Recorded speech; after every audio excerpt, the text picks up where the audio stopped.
Sean bienvenidos todos a esta corta exposición sobre un artículo el cual puede considerarse un poco complejo de tratar por lo que implica y lo que abarca, pero el cual se está volviendo muy importante en la sociedad del presente, ya que con todo lo que últimamente está pasando en el mundo, como la creación de muchas orientaciones sexuales, las protestas por este tema y la tensión que hay en todos los colegios con los jóvenes presentando grandes polémicas, puede ser un artículo un poco difícil de tratar.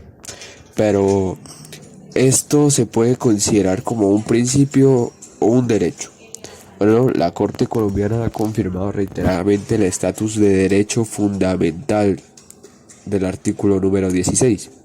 Hace este artículo uno bastante interesante, porque la propia Constitución estableció que el mismo es un derecho fundamental, pero de naturaleza compleja. Por ello, quisimos abarcar lo más que pudimos, y esto fue lo que pudimos determinar, empezando desde la introducción.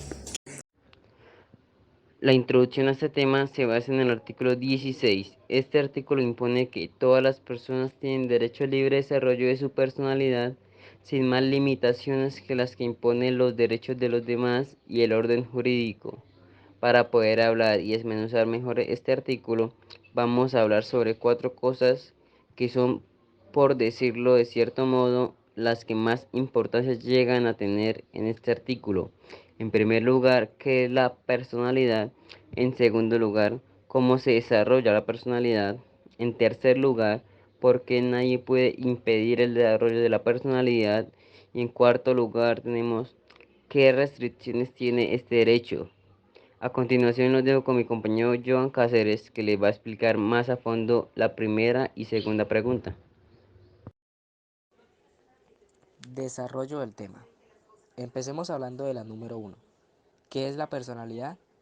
La personalidad se entiende como la suma total de cualidades o características que posee un individuo. Esto quiere decir que es la tendencia estable de una persona a pensar, sentir y actuar de una determinada manera. Entender este concepto no es sencillo, porque para todas las personas puede cambiar, pero en este artículo esa definición es la que encaja con lo que desea transmitir la Constitución con esta palabra. Número 2. Teniendo en cuenta ya resuelto, ahora podemos resolver la pregunta número 2. ¿Cómo se desarrolla la personalidad? Bueno, debemos dejar en claro que cada persona toma la decisión según sus vivencias y acciones de cómo forjar su personalidad. Pero si quisiéramos decirlo de una forma más concreta, la personalidad se va desarrollando a través de la vida de cada ser humano y se transforma a través de los procesos corporales o cambios en el funcionamiento total. Ahora los dejo con mi compañero Justin.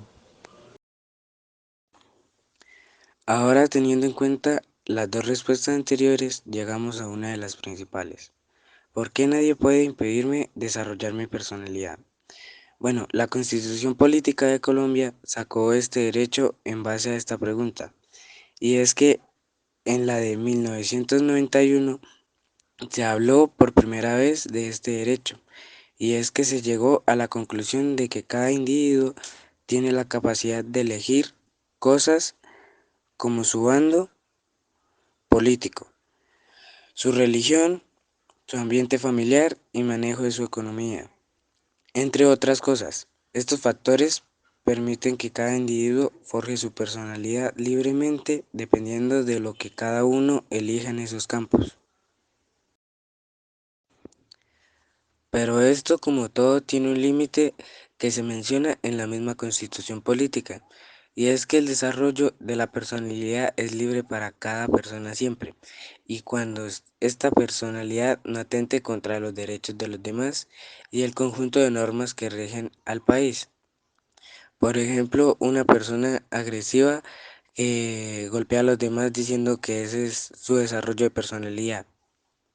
Bueno, después de dejar todo esto claro, podemos dar por entendido este artículo como el derecho que tiene cada persona de formar su personalidad y por ende su vida libremente, desde que no afecte los derechos de los demás con esa conducta.